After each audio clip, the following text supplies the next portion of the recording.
নমস্কার, আমি সুব্রত। আপনাদের সকলকে বাংলা মিডিয়াম টেট চ্যানেলে স্বাগত।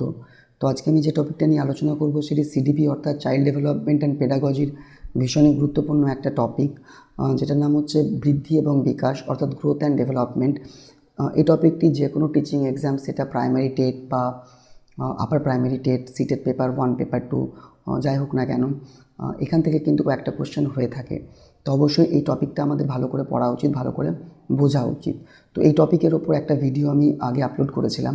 তো আপনারা যারা ওই ভিডিওটি দেখেননি, চাইলে সেটি দেখতে পারেন। আমি সেই ভিডিও লিঙ্ক সেটা আমি ডেসক্রিপশন বক্সের নিচে দিয়ে দেব। তো আগে সেই ভিডিওটি দেখবেন, তারপরে আজকের ভিডিওটি দেখবেন, তাহলে কিন্তু জিনিসটা ভালোভাবে বোঝা যাবে আর কি। তো আগের দিন যেটা আমরা আলোচনা করেছিলাম সেটা বৃদ্ধি বিকাশ নিয়ে। বৃদ্ধির কিছু বৈশিষ্ট্য দেখেছিলাম। বিকাশের বেশ কিছু ক্ষেত্র বা ডোমেইন নিয়ে আলোচনা করেছিলাম, বৃদ্ধি নিয়ে আলোচনা করেছিলাম এবং বৃদ্ধির যেসব বৈশিষ্ট্যগুলো রয়েছে সেগুলো নিয়ে। আজকে আমরা যেটা নেক্সট জানবো সেটা হচ্ছে বৃদ্ধি এবং বিকাশের পার্থক্য যেটা। তো প্রথমে যেটা বলি যে বৃদ্ধি যেটা, সেটা হচ্ছে শুধুমাত্র শারীরিক দিকে অর্থাৎ ফিজিক্যাল দিকেই কিন্তু সীমাবদ্ধ। কিন্তু বিকাশটা কি, একটা এর অনেক ডোমেইন রয়েছে, অনেক ক্ষেত্র রয়েছে। শুধু যে ফিজিক্যাল বা শারীরিকভাবে বিকাশ ঘটে তা নয়, বিকাশ আমাদের মানসিকভাবেও বিকাশ ঘটছে, আমাদের সামাজিক দিকে বিকাশ ঘটছে, আমাদের নৈতিক দিকে বিকাশ ঘটছে, আমাদের প্রাক্ষবিক দিক থেকে বিকাশ ঘটছে। বিভিন্ন ডোমেইনে বিভিন্ন ক্ষেত্রে আমাদের বিকাশটা ঘটছে। এবং এই যে বিকাশগুলো, যে মানসিক বিকাশ বলুন বা প্রাক্ষবিক বিকাশ বা সামাজিক বিকাশ, এইগুলো অ্যাকচুয়ালি গুণগত, এগুলো আমাদের কোয়ালিটেটিভ চেঞ্জেস। আর শারীরিক দিক যেটা, সেটা আমাদের পরিমাণগত। তাহলে বিকাশটা কি, বিকাশটা আমাদের কিন্তু পরিমাণগত প্লাস গুণগত। বাট বৃদ্ধিটার সঙ্গে গুণগত ব্যাপার যুক্ত নেই, এটা শুধুমাত্র আকার, দেহের আকার আয়তন বেড়ে যাওয়া। তাই আমরা বলতে পারি যে বৃদ্ধি যেটা, সেটা শুধুমাত্র আকার আর পরিমাণগত পরিবর্তন। কিন্তু বিকাশ যেটা, সেটার সঙ্গে কিন্তু গুণগত পরিবর্তনও যুক্ত রয়েছে। অর্থাৎ আমি যদি শারীরিক ডেভেলপমেন্টের কথা বলি, শারীরিক ডেভেলপমেন্ট মানে কি, ডেভেলপমেন্ট মানে হচ্ছে কোনো কিছু করার যে অ্যাবিলিটি, সেই অ্যাবিলিটি গেইন করা বা কোনো কিছু করার যে ক্ষমতা, সেটাকে অর্জন করা। একটা শিশু যদি হাঁটার পরে সে দেখা গেল একটা শিশু বড় হচ্ছে কিন্তু সে হাঁটতে পারছে না, তাহলে জানতে হবে সে হাঁটার অ্যাবিলিটি গেইন করেনি।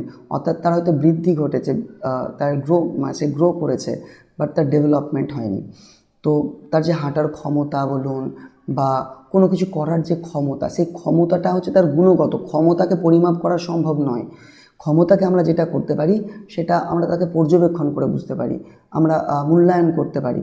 সেইভাবে কিন্তু ক্ষমতাকে বোঝা যেতে পারে। বাট ক্ষমতাকে কখনোই আমরা স্কেল নিয়ে বা তুলা যন্ত্রের সাহায্যে বলুন বা ওয়েট মাপার যেসব যন্ত্রগুলো হয়, সেগুলোর মাধ্যমে কিন্তু পরিমাপ করা সম্ভব নয়। আমাদের ক্ষমতা বা অ্যাবিলিটি হচ্ছে গুণগত একটা ব্যাপার একটা ব্যক্তির বা একটা শিশুর। তো বিকাশটা হচ্ছে গুণগত প্লাস পরিমাণগত, বৃদ্ধিটা শুধু পরিমাণগত। অর্থাৎ বৃদ্ধি হচ্ছে আকার এবং পরিমাণগত পরিবর্তনকে বোঝাচ্ছে, বাট বিকাশের সঙ্গে এর মানে আকার পরিমাণের পাশাপাশি গুণগত ব্যাপারটাও কিন্তু যুক্ত রয়েছে। নেক্সট, বৃদ্ধিটা শুধুমাত্র, আগেও বললাম যে শুধু শারীরিক পরিবর্তনের সঙ্গে সম্পর্কযুক্ত, এটা শুধু ফিজিক্যাল দিকেই সীমাবদ্ধ থাকে বৃদ্ধি। বাট আমাদের যে বিকাশ বা ডেভেলপমেন্ট, এটা শারীরিকের পাশাপাশি আমাদের মানসিক বলতে পারেন, সামাজিক, প্রাক্ষবিক, নৈতিক ইত্যাদি যেসব ডোমেনগুলো রয়েছে, ক্ষেত্রগুলো রয়েছে, অর্থাৎ আমাদের কগনিটিভ বলুন, সোশ্যাল বলুন, ইমোশনাল বলুন, মোরালিটি বলুন, বিভিন্ন দিকে আমাদের কিন্তু বিকাশ হয়ে থাকে। তাহলে বৃদ্ধিটা শুধুমাত্র শারীরিক এর ক্ষেত্রে যুক্ত, কিন্তু বিকাশ শারীরিকের পাশাপাশি এইসব মানসিক, সামাজিক, প্রাক্ষবিক, নৈতিক এইসব ক্ষেত্রের সঙ্গে কিন্তু যুক্ত রয়েছে। বৃদ্ধিটাকে কিন্তু আমরা সঠিকভাবে পরিমাপ করতে পারি। আপনি ওয়েটের মাধ্যমে হোক বা স্কেলের মাধ্যমে হোক, হ্যাঁ, ওজন বা তার হাইট, উচ্চতা, এগুলোর মাধ্যমে কিন্তু সঠিকভাবে মাপা যায়। বাট বিকাশ যেটা, এটা কিন্তু আমরা সঠিকভাবে পরিমাপ করতে পারি না। ওইভাবে স্কেল নিয়ে বা ওজন পরিমাপ করা যেসব যন্ত্রগুলো হয়, সেগুলো নিয়ে কিন্তু বিকাশ আমরা পরিমাপ করতে পারবো না। কারণ বিকাশটা হচ্ছে একটা অ্যাবিলিটি, বিকাশটা হচ্ছে একটা ক্ষমতা। ক্ষমতাকে কখনো পরিমাপ করা যায় না। ক্ষমতাকে আমরা একটা শিশুর বা একটা ব্যক্তির পোটেনশিয়ালিটি, তার যে অ্যাবিলিটি, এগুলো আমরা কী করে বুঝবো? যখন আমরা সেই পার্টিকুলার ব্যক্তি বা শিশুকে আমরা পর্যবেক্ষণ করব, তার মূল্যাঙ্কন বলুন বা তাকে নিয়ে যখন মূল্যায়ন করব, তখন এগুলো আমরা বুঝতে পারবো যে একটা শিশু বা একটা ব্যক্তির কতটা সে ডেভেলপ হয়েছে আর কি, কতটা বিকাশ ঘটেছে। বাট কখনো এটাকে আমরা ওই ওজন মাপার যে যন্ত্রগুলো হয় বা স্কেল হয়, এগুলোর মাধ্যমে কিন্তু আমরা কখনোই পরিমাপ করতে পারবো না। তো বৃদ্ধিটা আমরা সঠিকভাবে পরিমাপ করতে পারবো স্কেল বলুন বা অন্যান্য যেসব যন্ত্রগুলো আছে সেগুলোর মাধ্যমে পরিমাপ করার। বাট বিকাশের ক্ষেত্রে পরিমাপ করা যায় না, খুব মুশকিল। এটাকে আমরা পর্যবেক্ষণ বা মূল্যায়ন করতে পারি। নেক্সট যে বৃদ্ধি, যেটা আমরা আগেও দেখেছিলাম যে একটা নির্দিষ্ট সময়ে কিন্তু একটা স্টপ হয়ে যায়। বৃদ্ধি কিন্তু আমৃত্যু চলে না, মানে কন্টিনিউয়াস প্রসেস বা ধারাবাহিক প্রক্রিয়া নয় এটা। এটা বেসিক্যালি ম্যাচুরিটি বা পরিণমনের পরে কিন্তু এটা স্টপ হয়ে যায়, থেমে যায়, তারপরে কিন্তু আর বৃদ্ধি হয় না। কিন্তু বিকাশ সেটা একদম মায়ের গর্ভের ভ্রূণের সূত্রপাত থেকে শুরু করে মৃত্যুর আগেক্ষণ পর্যন্ত, অর্থাৎ আমৃত্যু বিকাশ চলতে থাকে। হ্যাঁ, তবে তার যে রেট বা তার যে হার, সেই হার কিন্তু কখনো কমে কখনো বাড়ে, এরকম হতে পারে। বাট এমন নয় যে একদম স্টপ হয়ে গেল, কখনোই কিন্তু স্টপ হয় না। এটা আমৃত্যু, অর্থাৎ টু টম্ব বলা হয় আর কি, যেটা আগের ভিডিওতে আলোচনা করেছিলাম। অর্থাৎ মায়ের গর্ভের যখন থেকে সূত্রপাত হচ্ছে তখন থেকে যে স্টার্ট হচ্ছে বিকাশটা, ডেভেলপমেন্টটা, একদম মরার আগের মুহূর্ত পর্যন্ত, মৃত্যু হওয়ার আগের মুহূর্ত পর্যন্ত এটা চলবে। অর্থাৎ বৃদ্ধিটা একটা নির্দিষ্ট সময় পর্যন্ত ঘটে, বাট বিকাশ সেটা আমৃত্যু। নেক্সট যেটা আমরা জানবো সেটা হচ্ছে পরিণমন। তো পরিণমনটা কি? পরিণমনটা হচ্ছে এটা ডেভেলপমেন্টের একটা প্রসেস আর কি বলতে পারি, বিকাশেরই একটা প্রক্রিয়া। একটা শিশু যেমন যেমন গ্রো করে, তার যেমন যেমন তার মধ্যে চেঞ্জেস আসে, তার কিন্তু পরিণমন ঘটতে থাকে, অর্থাৎ ম্যাচুরেশন হতে থাকে। অর্থাৎ ম্যাচুরিটিটা বা পরিণমনটা হচ্ছে কোনো কিছু করার উপযুক্ত স্তরে উপনীত হওয়া। আমি ততক্ষণ না পর্যন্ত ঠিকঠাক করে লিখতে পারবো না বা পেন ধরতে পারবো না বা কোনো কিছুকে শক্ত করে ধরতে পারবো না, যতক্ষণ ওই ধরার জন্যে আমার যে হাতের বা আঙুলের যে মাংসপেশিগুলোর ম্যাচুরিটি হচ্ছে, বা আমার আঙুলের যে পরিণমন, সেটা যতক্ষণ না ঠিকঠাক হচ্ছে, ম্যাচুরিটি তার মধ্যে যতক্ষণ না আসছে না, আমি ঠিকঠাকভাবে কোনো পেন্সিল বলুন বা কোনো বস্তুকে ঠিকঠাক করে ধরতে পারবো না কিন্তু। তাহলে আমার যত বেশি তাতে ম্যাচুরিটি আসবে, তত ভালোভাবে আমি কোনো কিছুকে ধরতে পারবো। বা সূক্ষ্ম কাজ করার জন্য যেসব আমাদের মাসেলসগুলোর প্রয়োজন, সেগুলো যতক্ষণ তার মধ্যে ম্যাচুরিটি আসছে না, আমরা কিন্তু সেগুলো করতে পারবো না। বা হাঁটার জন্য দেখা যদি যাই, একটা শিশু যতই গ্রো করে যাক, যদি পায়ের মাংসপেশির ম্যাচুরিটি না আসে, পরিণমন না আসে, তাহলে সে কিন্তু হাঁটতে পারবে না। এবং এটা যে শুধুমাত্র শারীরিক ক্ষেত্রে হয় এমনটা নয়, আমাদের মানসিক ক্ষেত্রেও কিন্তু, কগনিটিভ দিক বলুন বা মেন্টাল দিকেও কিন্তু আমাদের ম্যাচুরিটি বা পরিণমন ঘটে। একটা শিশু যেমন যেমন গ্রো করবে, যেমন যেমন তার মধ্যে চেঞ্জেস আসবে, এই ম্যাচুরিটি কিন্তু তার মধ্যে আসতে থাকবে বা হতে থাকবে পরিণমনটা। একটা শিশু যত বেশি ম্যাচিওর হবে, তত তার চিন্তাধারা, তার থিঙ্কিং বলুন বা তার ক্রিয়েটিভিটি, তার লজিক, হ্যাঁ, তার কোনো কিছু করার মানে দ্রুততা, কোনো কিছু সমাধান করার যে ওয়ে, উপায়, সেগুলো খুব সঠিকভাবে নিপুণভাবে সে কোনো কিছু পারফর্ম করতে পারবে। অর্থাৎ মানসিকভাবে একটা শিশু যত বেশি ম্যাচিওর হবে, সে তত বেশি ভালো থিঙ্কিং বলুন, লজিক লাগাতে পারবে, থিঙ্কিং করতে পারবে, তার ক্রিয়েটিভিটি অনেক বেটার হবে। তো শুধুমাত্র যে শারীরিক দিকে আমাদের পরিণমন ঘটে এমনটা নয়, আমাদের মানসিক দিকেও কিন্তু পরিণমন ঘটে থাকে। অর্থাৎ পরিণমনটা হচ্ছে ডেভেলপমেন্টেরই একটা প্রসেস। একটা শিশু যেমন যেমন গ্রো করে, যেমন যেমন একটা শিশুর মধ্যে চেঞ্জেস আসতে থাকে, একটা শিশু পরিণমনের দিকে এগিয়ে যায় আর কি, তার ম্যাচুরেশন ঘটতে থাকে। অর্থাৎ এটা হচ্ছে এমন একটা প্রক্রিয়া, যে প্রক্রিয়ার মাধ্যমে একটা শিশু বা একটা ব্যক্তি কোনো কিছু করার উপযুক্ত স্তরে উপনীত হবে। অর্থাৎ হাঁটার জন্য যেমন আমাদের মাংসপেশিগুলোর সঠিক পরিমাণে কিন্তু পরিণমন বা ম্যাচুরেশন হওয়া প্রয়োজন, তবে আমরা দাঁড়াতে পারবো, হাঁটতে পারবো। বা অন্যান্য যেসব ফিজিক্যাল অ্যাক্টিভিটিগুলো আছে, এবং সেই পার্টিকুলার অ্যাক্টিভিটির জন্য যেসব আমাদের পার্টগুলো, বডি পার্টের প্রয়োজন, সেগুলো যতক্ষণ না পর্যন্ত ম্যাচুরিটি সেসব বডি পার্টে আসছে, আমরা সেই কাজগুলো বা সেই অ্যাকশনগুলো কিন্তু সঠিকভাবে পারফর্ম করতে পারবো না। এবং এটা শারীরিক এর পাশাপাশি মানসিক দিক থেকেও কিন্তু আমাদের ম্যাচুরেশন বা পরিণমন ঘটে। এবং এই যে প্রক্রিয়াটা, এটা কিন্তু একটা সব এমন একটা প্রক্রিয়া, সার্বজনীন বলতে পারি, এটা স্বাভাবিক প্রক্রিয়া বা স্বতঃস্ফূর্তভাবে এটা ঘটে থাকে। অর্থাৎ এটার জন্য আপনার কোনো রকমের প্রশিক্ষণ বলুন বা অনুশীলন বা শিখনের কোনো রকম প্রয়োজন পড়ে না। এটা সবার মধ্যেই কিন্তু ন্যাচুরালি কিন্তু হবে। অর্থাৎ এটা একটা স্বাভাবিক প্রক্রিয়া এবং স্বতঃস্ফূর্তভাবে এটা সবার মধ্যে হবেই। কেউ যদি বসে বসে সময় কাটায়, তার মধ্যে, বা শুয়ে বসে যদি সময় কাটায়, তারও ম্যাচুরিটি আসবে। কেউ যদি কাজ করে বা ফিজিক্যাল অ্যাক্টিভিটি করে সময় কাটায়, তারও কিন্তু ম্যাচুরিটি আসবে। বাট আলটিমেট আসবে সবার মধ্যে ম্যাচুরিটি। হ্যাঁ, এটা স্বাভাবিক একটা প্রক্রিয়া, স্বতঃস্ফূর্তভাবে সবার মধ্যে আসে। পরিণমনের জন্য প্রশিক্ষণ বা শিখনের কোনো প্রয়োজন হয় না। অর্থাৎ এটার জন্য কোনো ট্রেনিং বলুন বা এর জন্য কোনো শিখনের লাগে না, এটা এমনি এমনি হবে। অর্থাৎ অনুশীলনের ওপর এটা নির্ভর করে না, প্র্যাকটিস বলুন বা ট্রেনিং বলুন, এগুলোর উপর এটা নির্ভর করে না। অনুশীলন সাপেক্ষ নয় এটা।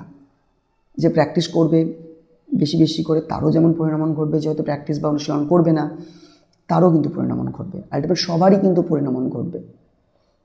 কিন্তু বিষয়টা কি, বিষয়টা হচ্ছে যে যারা হয়তো অনুশীলন সাপেক্ষ নয়, বাট কি এগুলো একটু স্পিড আপ করতে সাহায্য করে, ঠিক আছে, ফিজিক্যাল অ্যাক্টিভ যারা, একটা উদাহরণ দিয়ে এরকমই বলা যেতে পারে যারা হয়তো অ্যাথলিট হয় দেখবেন, বা যারা হয়তো ফুটবল খেলে বা যারা খেলাধুলার সঙ্গে যুক্ত, তাদের দেখবেন যে পা হাত এইগুলো যে ব্যাপারগুলো, এগুলোর ফিটনেস খুব ভালো থাকে, ঠিক আছে। কারণ আমাদের যে চাহিদা বা আমাদের যে প্রয়োজন বা আমাদের যে অনুশীলন কী করে, ওই জিনিসটাকে আরও ভালো করতে সাহায্য করে, ওটাতে আরও স্পিড আপ নিয়ে আসে এই যে প্রক্রিয়া, যে পরিণামনের যে প্রক্রিয়া সেটাতে।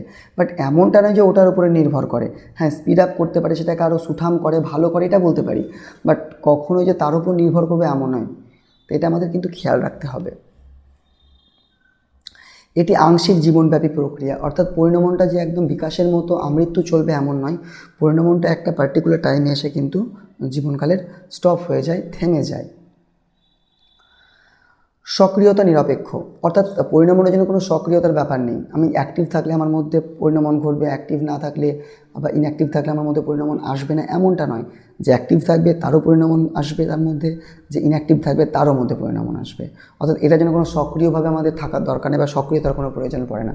বাট মাথায় রাখতে হবে অবশ্যই চাহিদা যেটা আমাদের, অর্থাৎ আমরা কোনো কিছুকে নিয়ে যতটা কনসার্ন, হয়তো আমি ফুটবল খেলি বা ক্রিকেট খেলি, তো আমার সেখানে কী হচ্ছে, ফুটবলের ক্ষেত্রে পায়ের কাজ বেশি বা ক্রিকেটের ক্ষেত্রে হয়তো পা হাত এগুলোর সব কাজ বেশি আর কি। তো সেসব ক্ষেত্রে সেসব অ্যাথলিটদের দেখবেন যে ওই সব বডি পার্টগুলোর পরিণামন বা ম্যাচুরিটি খুব ভালো থাকে, বা যারা পেন্টার হয় তাদের আঙুলের কাজ খুব, বা যারা নকশা করে এইগুলোতে কী হয়, ওইগুলো ওদের প্রয়োজন, ওইগুলো ওদের চাহিদা। তো তার ফলে কী হয়, ওই জায়গাগুলো ওদেরকে প্র্যাকটিস করে করে ওদের এমন হয়েছে যে ওই সব অংশের ম্যাচুরিটি খুব ভীষণভাবে হয়েছে আর কি। তার ফলে সেই সব কাজগুলো ওরা খুব ভালোভাবে পারফর্ম করতে পারে সাধারণ ব্যক্তিদের তুলনায়। তো চাহিদা বা সক্রিয়তা বলুন বা এগুলো কী করে, স্পিড আপ করতে পারে, বাট কখনোই তার প্রতি যে ডিপেন্ড করবে বা সেটার উপরে যে নির্ভর করবে এমন ব্যাপার নয়। এবং এটা সহজাত, এটা আমরা জিনগতভাবে পেয়েছি, সবার মধ্যে পরিণামন আসবে, ম্যাচুরিটি সবার মধ্যে আসবে, এবং সার্বজনীন, অর্থাৎ এটা আমরা জিনগতভাবে পাওয়া একটা ক্ষমতা, সবার মধ্যে প্রত্যেকটা ব্যক্তির মধ্যে কিন্তু ম্যাচুরিটি বা পরিণামন আসবে বা ঘটবে। নেক্সট যেটা জানবো সেটা হচ্ছে বিকাশের স্তর। তো আমরা একটা শিশুর জীবনকালকে বেশ কিছু স্তরে ভাগ করতে পারি। অনেক মনোবিদ এটাকে কেউ 5 ভাগে ভাগ করেছে, কেউ 7 ভাগে ভাগ করেছে, কেউ 8 ভাগে ভাগ করেছে, বিভিন্নজন বিভিন্ন রকমভাবে ভাগ করেছে। আমি সেটাতে যাচ্ছি না, আমি এখানে একটা বেসিক ধারণা দেওয়ার চেষ্টা করছি। এবং এই যে আমি যে ধাপটা আপনাদের বা যে স্টেজটা আপনাদেরকে দেখাবো, এটাতে একটা বেসিক আইডিয়া আপনাদের মধ্যে চলে আসবে যে কোন সময়কালটা মোটামুটি কোন টাইমের মধ্যে আসছে আর কি একটা শিশুর জীবনকালে। তো প্রথম যেটা স্টেজ সেটা হচ্ছে প্রি ন্যাটাল স্টেজ, যেটাকে আমরা প্রাক জন্মকালীন স্তর বলছি, অর্থাৎ এটা গর্ভাবস্থা, মায়ের গর্ভের সময়কাল। এটা অ্যাকচুয়ালি 40 সপ্তাহ, যেটাকে মোটামুটি 10 মাস বলা যেতে পারে, সেটা কম বেশি হতে পারে, বাট আলটিমেট মোটামুটিভাবে আমরা 10 বলবো। ইনফ্যান্সি, যেটাকে শৈশব বলছি, জন্মের পরের এটা সময় 0 to 2 ইয়ার্স। নেক্সট হচ্ছে চাইল্ডহুড, যেটা 2 to 12 ইয়ার্স, 2 থেকে 12 বছর।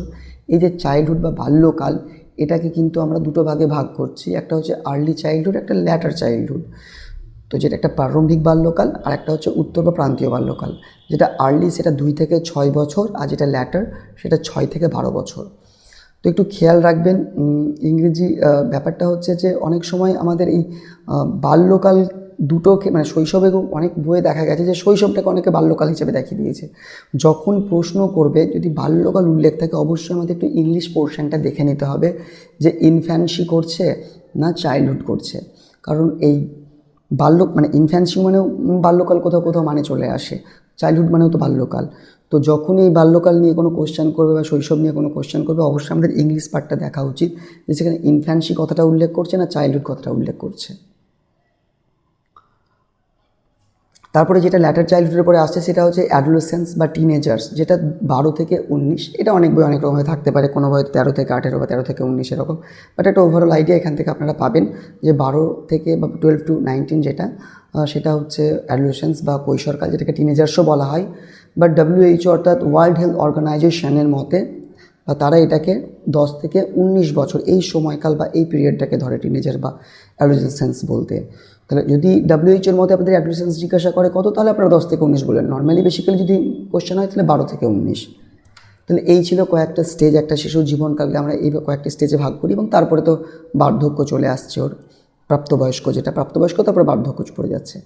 তো এই যে স্টেজটা, এটা আমাদের সবচেয়ে গুরুত্বপূর্ণ, কারণ এটা চাইল্ড সাইকোলজি, আমরা বাচ্চাদের যে জীবনকাল আর কি সেটাকে আমরা দেখছি। তো তার জন্য আমরা টিনেজার্স পর্যন্ত ম্যাক্সিমাম দেখব, আমাদের তারপরে আর অতটা দেখার প্রয়োজন নেই, বা আপনারা সময়কালটা দেখে রাখলে রাখতে পারেন, সেটা আলাদা ব্যাপার। বাট আমাদের যাবতীয় যা এটুকুর মধ্যে কিন্তু সীমাবদ্ধ, কারণ আমরা শিশু মনোবিদ্যা পড়ছি বা চাইল্ড সাইকোলজি পড়ছি, ঠিক আছে। তো আমরা ম্যাক্সিমামটা এখানে আলোচনা হবে টিনেজার্স পর্যন্ত। তো এই ছিল আর কি একটা শিশুর জীবনকালকে আমরা ইনফ্যান্সি, চাইল্ডহুড, সেটাকে আবার দুটো ভাগে ভাগ করছি, আর্লি চাইল্ডহুড, ল্যাটার চাইল্ডহুড আর অ্যাডোলেসেন্স। নেক্সট এই যে প্রত্যেকটা স্টেজ আর কি দেখলাম, আগের ভিডিওতেও বলেছিলাম যে আমাদের যে বিকাশ বা ডেভেলপমেন্ট, এটা একটা স্তর ভিত্তিক প্রক্রিয়া, অর্থাৎ একটা শিশুর জীবনকালকে বেশ কিছু স্তরে বা স্টেজে ভাগ করা হয়, এবং প্রত্যেকটা স্টেজে বা স্তরে একটা শিশু কোনো না কোনো কিছু করার যে অ্যাবিলিটি, ক্ষমতা, সেইগুলোকে গেন করে, এবং প্রত্যেকটা যে কোনো কিছু সে করার অ্যাবিলিটি গেন করতে করতে কিন্তু তার পরের স্টেজে যায়, তারপরে আবার সেই স্টেজে যেসব অ্যাবিলিটিগুলো সেগুলোকে গেন করে তার পরের স্টেজে যায়। এবার প্রত্যেকটা স্টেজ ওয়াইজে কিন্তু এগোতে থাকে কোনো কিছু অ্যাবিলিটি গেন করতে করতে। এভাবেই কিন্তু একটা বাচ্চা যেমন যেমন গ্রো করে, যেমন তার মধ্যে চেঞ্জেস আসে, সে স্টেজে এগোতে থাকে এবং সেই অ্যাবিলিটিগুলোকে গেন করতে থাকে এবং তার ডেভেলপমেন্ট হয়। তো সেই স্টেজগুলো নিয়ে আলোচনা করলাম যে একটা বাচ্চার বা একটা শিশুর জীবনকালকে আমরা বেশ কিছু স্তরে ভাগ করছি। সেই স্তরগুলোতে এবার কী অ্যাবিলিটিগুলো তারা গেন করে, কোন কোন বৈশিষ্ট্য সেগুলোতে যুক্ত রয়েছে, সেগুলো নিয়ে আমরা আলোচনা করব। তো ইনফ্যান্সিতে একটা শিশু তার যে পঞ্চ ইন্দ্রিয়, অর্থাৎ তার যে জ্ঞানেন্দ্রিয়গুলো রয়েছে সেইগুলোর মাধ্যমে শেখে। অর্থাৎ কোনো একটা জিনিসকে বাচ্চা ধরার মাধ্যমে বলুন, বা টাচ করার মাধ্যমে, বা টেস্ট নেওয়ার মাধ্যমে, স্বাদ গ্রহণের মাধ্যমে কিন্তু তাদের শিখন হয় আর কি বলতে পারি, বা তাদের যে অভিজ্ঞতা হতে থাকে।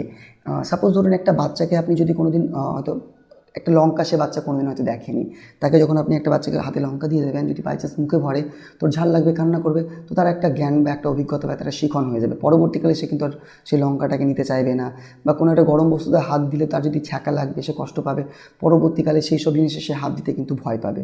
তো এইভাবে কিন্তু একটা শিশু এই সময়কালটাতে কিন্তু তার যে জ্ঞানেন্দ্রিয় বা তার যে পঞ্চেন্দ্রিয়, সেইগুলোর মাধ্যমে কিন্তু বাচ্চার শিখন ঘটে, সে অনেক অভিজ্ঞতা ধীরে ধীরে অর্জন করতে শুরু করে। এবং এই যে সময়কালটা, এই যে পিরিয়ডটা, এখানে শারীরিক বিকাশ এবং মানসিক বিকাশ, অর্থাৎ তার ফিজিক্যাল বলুন বা কগনিটিভ বা মেন্টাল যেটা ডেভেলপমেন্ট, সেটা ভীষণ দ্রুত হয়, খুব দ্রুত হারে ঘটে। নেক্সট যে স্টেজটা সেটা হচ্ছে আর্লি চাইল্ডহুড। তো এটাকে আমরা টয়েজ বলবো বা প্লে এজ বলবো, কারণ এই যে 2 থেকে 6 বছর বয়সের যে বাচ্চারা, সাধারণত এই সময়ে বাচ্চারা কী করে, তারা খেলনার যেসব জিনিসপত্র সেগুলোকে নিয়ে খেলাধুলো করে আর কি, দেখবেন। তো এই কারণে এটাকে টয়েজ বা প্লে এজ আমরা বলতে পারি। এটাকে আমরা প্রি স্কুল এজ বা প্রি গ্যাং এজ বলবো। প্রি স্কুল এজ কেন বলবো, কারণ এই 2 থেকে 6 বছর এই যে সময়কালটা, এখানে আমাদের যে ট্র্যাডিশনাল এডুকেশন সিস্টেম, সেখানে বাচ্চারা কিন্তু যায় না। হ্যাঁ, বাচ্চারা যায় স্কুলে, বাট সেগুলো অঙ্গনওয়াড়ি বা কোনো প্লে স্কুল বা কিন্ডার গার্ডেন, যেখানে হয়তো ট্র্যাডিশনালিভাবে সে বই খাতা নিয়ে গিয়ে হয়তো পড়াশোনা হয় না।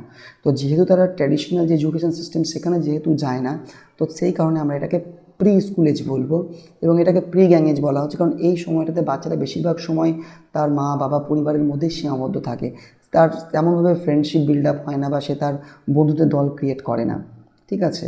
তো এই কারণে এটাকে আমরা প্রি গ্যাং এজও বলবো। তাছাড়া এই যে সময়টা 2 থেকে 6 আর্লি চাইল্ডহুড, এখানে বাচ্চারা অপরকে নকল করে শিখে, অর্থাৎ এটাকে ইমিটেটিভ এজ বলা হয়। হয়তো মা কোনো কাজ করছে, মাকে সারাদিন দেখার পরে বাচ্চা কিন্তু মায়ের মতো সেই সব কাজগুলো করবে, বা একটা বাচ্চা হয়তো বাবাকে দেখছে কী করছে, তো বাবার সে খেলার মাধ্যমে সে বাবা সেই কাজগুলোকে করার চেষ্টা করবে। বা দেখবেন অনেক সময় আমাদের বাড়ির পাশ দিয়ে যখন কোনো দইওয়ালা বা ফেরিওয়ালা যায়, বাচ্চারা যদি তাদেরকে দেখে, তো খেলার মাধ্যমে কিন্তু তাদের মতো তারা ওই সব ডাক পারে বা হাঁক পারে, বা তারা যেসব কাজগুলো করে সেরকম একটা খেলার ছলে কাজগুলো করে। তো এইভাবে ইমিটেটিভ, অর্থাৎ ইমিটেশনের মাধ্যমে কিন্তু বাচ্চারা কিন্তু শেখে আর কি, অপরকে নকল করে শিখবে এই টাইমটাতে।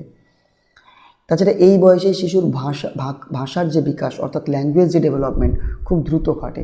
অন্যান্য স্টেজের তুলনায় এই বয়সে বাচ্চারা যে কোনো ভাষা খুব দ্রুত শিখে ফেলে অন্যান্য স্টেজের তুলনায়। তার জন্য দেখবেন একটা বড়দের তুলনায় বাচ্চারা খুব দ্রুত ভাষা শিখতে পারে। হ্যাঁ, একটা বাচ্চা কিন্তু টিভি দেখে দেখে কিন্তু হিন্দি ভাষা শিখে ফেলবে, হ্যাঁ, বা অন্য কোনো যদি ল্যাঙ্গুয়েজ ওকে যদি দেখানো হয়, দেখবেন শিখে ফেলেছে সে, কিন্তু আপনি বা আমরা হয়তো শিখতে পারি না অত দ্রুত। তো এই হচ্ছে ব্যাপারটা, কারণ এই টাইমটাতে ওদের ল্যাঙ্গুয়েজ ডেভেলপমেন্ট ভীষণ দ্রুত ঘটে। তাছাড়া ল্যাঙ্গুয়েজ ডেভেলপমেন্ট বলে নয়, বিকাশের বা ডেভেলপমেন্টের যেসব অন্যান্য ডোমেনগুলো রয়েছে, অর্থাৎ সেটা কগনিটিভ হতে পারে, সেটা ফিজিক্যাল হতে পারে, বা সেটা শারীরিক হতে পারে, যে কোনো ডোমেন ভীষণ দ্রুত ঘটে থাকে। অর্থাৎ এটাকে আমরা র্যাপিড স্টেজ অফ ডেভেলপমেন্টও বলতে পারি।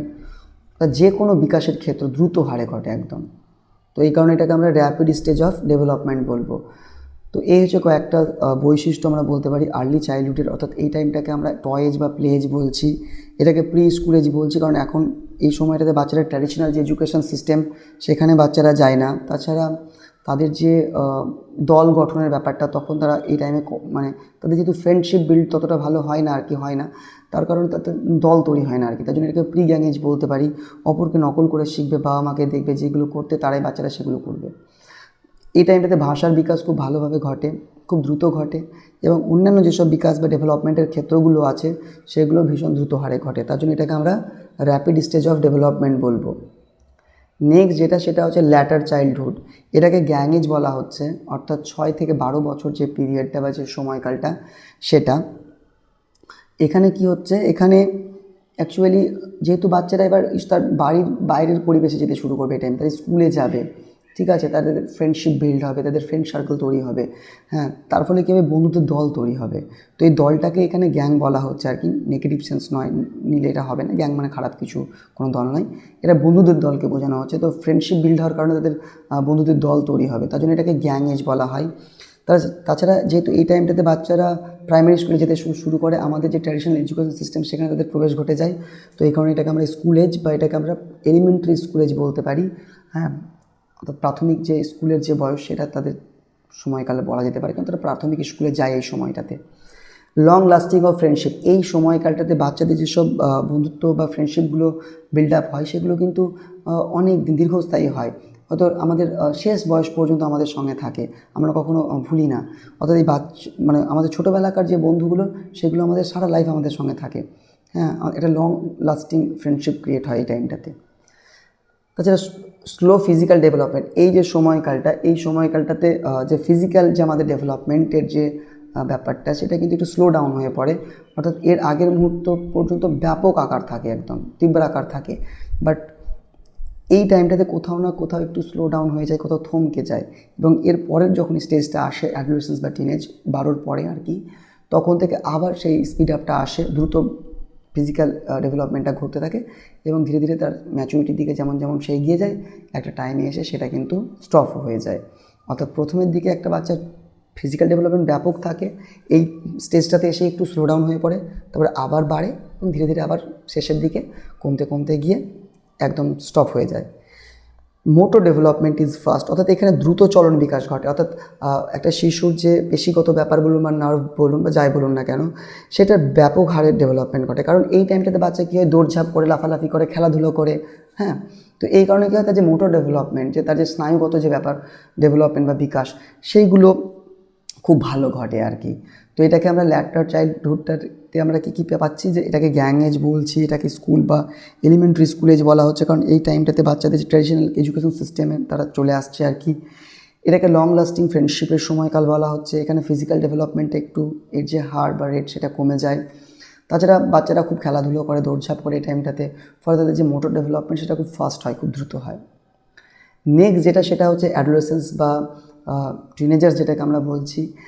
এটাকে আমরা একটা পরিবর্তনের সময় বলতে পারি, যেটাকে ট্রানজিশনাল পিরিয়ড বলা হচ্ছে, কারণ এখানে বাচ্চারা কি বাল্যকাল থেকে কৈশোরে তারা পদার্পণ করছে এই সময়টাতে এসে, তার জন্য এটাকে আমরা ট্রানজিশনাল পিরিয়ডও কিন্তু বলতে পারি, কারণ বাল্যকাল থেকে যেহেতু পরিবর্তনে তারা কৈশোরে ঢুকছে, এবং এটা একটা শিশুর কিন্তু ভীষণ একটা গুরুত্বপূর্ণ একটা সময়কাল, একটা পিরিয়ড, হ্যাঁ।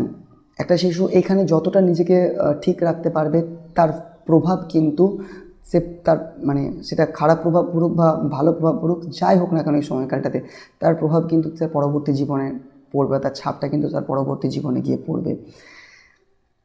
এই জন্য আমরা এটাকে গোল্ডেন পিরিয়ড বলতে পারি। অর্থাৎ এই টাইমটা, এই যে বিশেষ করে 12 থেকে যে 19 বছর যে সময় কাটে, এটা কেরিয়ার বিল্ড আপের সময়। হ্যাঁ, সে হয়তো সেটা কেউ হয়তো স্পোর্টস মানে ভালোবাসে, সে খেলা, সবাই যে চাকরি করবে এমন কোনো মানে নেই। কেউ হয়তো পেন্টার হবে, কেউ হয়তো অ্যাথলিট হবে, কেউ হয়তো ক্রিকেটার হবে, কেউ হয়তো ফুটবলার হবে, কেউ হয়তো ডান্সার হবে, তো কেউ সিঙ্গার হবে। বাট যে যে ক্ষেত্রেই ভালো হোক না কেন, কিন্তু এই যে সময়কালটা, এই যে পিরিয়ডটা, যদি সেই পার্টিকুলার ক্ষেত্রে যদি এই সময়টাতে এফর্ট না দেয়, তাহলে কিন্তু পরবর্তীকালে তার যে এমগুলো, সেটাকে সে ঠিকঠাকভাবে অ্যাচিভ করতে পারবে না, অর্থাৎ তেমন হারে কিন্তু সাফল্য পাবে না। অর্থাৎ এই সময়কালটা একটা কেরিয়ার বিল্ড আপের সময়, একটা গোল্ডেন পিরিয়ড অফ টাইম আমরা বলতে পারি। বিশেষ করে এই অ্যাডোলেসেন্স বা টিনেজার্সটাকে 12 থেকে 19-এর সময়কালটা, আমরা যত বেশি এই টাইমটাতে আমরা এফর্ট দেব, তার ফলাফল কিন্তু আমরা আমাদের পরবর্তী জীবন বা তার যে ছাপ, সেখানে কিন্তু আমরা পাবো। প্লাস কিন্তু এই যে সময়কালটা, এটা একটা লিডারশিপ বিল্ড আপের একটা সময়, লিডারশিপ স্কিল। যেহেতু বাচ্চারা এখানে কী হয়, বাচ্চাদের একটা ভালো একটা গ্যাং হয়ে যায় আর কি, দেখবেন আমাদের ফ্রেন্ড সার্কেল হয়ে যায়, এবং সেই ফ্রেন্ড সার্কেলকে আমরা নিজেদের মতো করে চালনা করি। হ্যাঁ, কাকে কী করতে হবে, বা আমরা যখন কোনো কিছু দেখবেন, অনেক কিছু আমরা অংশগ্রহণ করি। হ্যাঁ, হয়তো দলবল নিয়ে কোনো কিছু খেলাধুলা হোক, বা কোনো হয়তো সমাজ কল্যাণ কাজ হোক, বিভিন্ন কিছুতে আমরা পার্টিসিপেট করি সে বন্ধু বান্ধবরা মিলে। এবং কী করি, আমরা নিজেদের যে কর্তব্যগুলো আছে সেগুলোকে পালন করি। আমাদের হয়তো মধ্যে একজনকে হেড করা হয়, হ্যাঁ, নেতা করা হয়, তারা সে সমস্ত কাজগুলোকে সকলের মধ্যে বন্টন করে দেয়। একটা লিডারশিপের ব্যাপারটা চলে আসে কিন্তু এই সময়টাতে। আর most important, lack of emotional stability. এই সময়ে কিন্তু আমাদের একটা শিশুর যে ইমোশনাল যে স্ট্যাবিলিটি, সেটা কিন্তু থাকে না। সে কিন্তু ইমোশনালি কিন্তু স্টেবল থাকে না, বা দৃঢ় থাকতে পারে না, বা প্রাকৃতিকভাবে দৃঢ়তার অভাব দেখা যায়। একটা বাচ্চা যদি সফলতা পায়, তাহলে সে যেমন আবেগে আত্মহারা হয়ে উঠবে, আনন্দে আত্মহারা হয়ে উঠবে, ঠিক সেরকম সে যদি অসফল হয়, সে কিন্তু দুঃখ বলুন বা হতাশায় কিন্তু ম্লান হয়ে পড়বে। তাহলে যত তাড়াতাড়ি সে আনন্দিত হবে বা আনন্দে আত্মহারা হয়ে উঠবে, ঠিক তত তাড়াতাড়ি কিন্তু সে আবার হতাশাগ্রস্ত হয়ে পড়ে। কিন্তু কেউ হয়তো একটু বকাঝকা করলেও বাচ্চারা হয়তো চুট করে হয়তো রেগে যায়, হীনমতায় ভুগতে শুরু করে। হ্যাঁ, একটুতেই হতাশায় ভোগে আর কি। আবার একটু ভালো কিছু পেয়ে গেলে আবার তখনই হয়তো হাওয়ায় গা ভাসিয়ে দেয়। অর্থাৎ তাদের যে ইমোশনাল যে ব্যাপারটা, সেটাকে তারা ঠিকঠাক করে কন্ট্রোল করতে পারে না, সেটা ঠিকঠাকভাবে ধরে রাখতে পারে না। অর্থাৎ এই যে জায়গাটা, এখানে ওদের যে ইমোশনাল স্ট্যাবিলিটির একটু অভাব দেখা যায় আর কি। তো এই অর্থে আর কি, এই কারণেই স্টেনলি হল তার এক বিখ্যাত বই অ্যাডোলেসেন্সে বলেছেন যে adolescence is the age of stress and storm. অর্থাৎ এই যে অ্যাডোলেসেন্স যে টাইম অফ পিরিয়ডটা, অর্থাৎ যে সময়কালটা, এটা একটা স্ট্রেস অ্যান্ড স্টর্ম, অর্থাৎ উদ্বিগ্নতার একটা ঝড়ঝঞ্ঝার সময়। বা অবশ্যই গার্জেন হিসাবে বাচ্চাদের এই টাইমটাতে ভীষণভাবে তাদেরকে ভালোভাবে দেখাশোনা করা উচিত, তাদেরকে গাইড করা উচিত, তাদেরকে ভালো ভালো উপদেশ দেওয়া উচিত, যাতে করে বাচ্চারা সঠিক পথে এগোতে পারে, সঠিকভাবে নিজেকে চালনা করতে পারে, এবং তার যেন পজিটিভ ইফেক্ট সেটা তার পরবর্তী জীবনে পড়বে আর কি। যেহেতু তো এই দিকে কিন্তু আমাদের ভালো করে খেয়াল রাখতে হবে। তাই একটা শিশুর কেরিয়ার বিল্ড আপের ক্ষেত্রে কিন্তু এই সময়টা কিন্তু মারাত্মক একটা সময়। যারা ঠিকঠাক করে এই টাইমটাতে নিজেকে ধরে রাখতে পারবে, তারা তাদের যে সঠিক যে তাদের যে এম, তাদের যে ডিজায়ার এম, সেই এমে পৌঁছতে পারবে। আর যারা ঠিকঠাক করে নিজেকে এই জায়গাতে সামলাতে পারবে না, তারা কিন্তু পথভ্রষ্ট হবে। নেক্সট সেটা হচ্ছে দলের কথা মেনে চলে। অর্থাৎ যে দেখবেন এই সেই সময়কালটা না, এই সময়ের বাচ্চারা তাদের যে ফ্রেন্ড সার্কেল বা বন্ধুদের যে দল, তাদের মতো করে সবসময় কাজ করবে, তাদের মতো করে সবসময় ভাববে। হ্যাঁ, সবসময় তাদের সঙ্গে কম্পেয়ার করে চলবে। তার বাবা কী বললো, তার পরিবার কী বললো, বা আত্মীয় স্বজন কী বললো, কোনো কিছু যায় আসে না। ওর কাছে ওর ফ্রেন্ডশিপ বা ওর ফ্রেন্ড সার্কেলটা ওর কাছে মেন। ওটাকে যেমন করে ধরে রাখার চেষ্টা করবে। তাই এমন কিছু সে তা কাজ করবে না যাতে করে সে দল থেকে ছুট হয়ে যায় আর কি। অর্থাৎ দলের কথা মেনে সবসময় চলবে। দল থেকে বার হয়ে যাওয়ার একটা তার মধ্যে ভয় কাজ করে আর কি। অর্থাৎ সে বন্ধুদেরকে খুশি করার জন্য সব কিছু করতে পারে আর কি, এরকম একটা সময়। তো এই হচ্ছে কয়েকটা স্টেজ আর কি, শিশুর জীবনকালকে আমরা ভাগ করেছি, যেখানে বাচ্চাদের বৈশিষ্ট্যগুলোকে দেখলাম যে কোন স্টেজে কীরকম বাচ্চাদের কী কী বৈশিষ্ট্য দেখা যাচ্ছে। তো এই ছিল আজকের ভিডিও। যদি আপনাদের ভিডিওটি ভালো লেগে থাকে, অবশ্যই লাইক এবং শেয়ার করবেন, এবং কিছু জানার থাকলে অবশ্যই কমেন্ট করবেন। আর আপনারা যদি আমার চ্যানেলে নতুন হয়ে থাকেন, অবশ্যই চ্যানেলটিকে সাবস্ক্রাইব করবেন। আমরা এই চ্যানেলটিতে যে টেট রিলেটেড বা টিচিং এক্সাম রিলেটেড যেসব বিষয়গুলো আছে সেগুলো আমরা আলোচনা করব। ধন্যবাদ।